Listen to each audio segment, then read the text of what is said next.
All right, so based on all of that, let's give everybody an overview on how to shape your nails. This is from your article on Nail Care HQ on how to shape your nails squoval or square, but this applies to anything. So walk us through how to aesthetically pleasing shape to our own nail shape.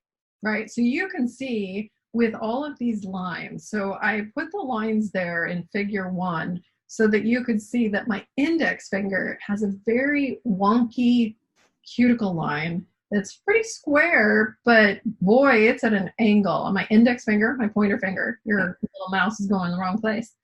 And then it's fairly symmetrical in number C, letter C.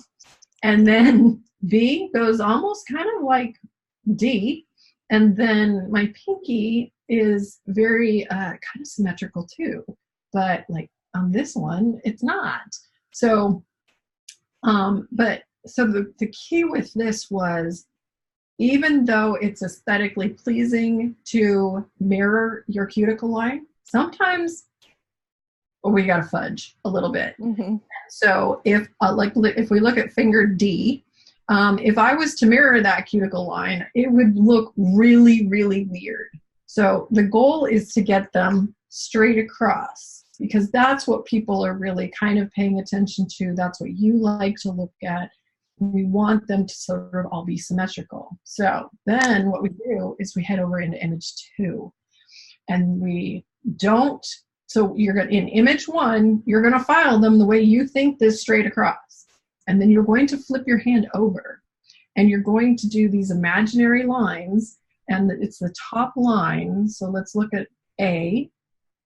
So the imaginary line is where you see it's hard to describe, but where the free edge starts in those corners. Okay, and so you're drawing an imaginary line like a ruler. Okay, well then at your free edge, the tip, you want that to match. So file those, when you're doing it, file this way, looking at those lines, those imaginary lines, and then you flip your hand back over, and it will look right, but it will, at the beginning, it looks very weird until you get used to it. So, and that's how you get them to be symmetrical. Okay, so do you have any tips for those of us who do not have free edges?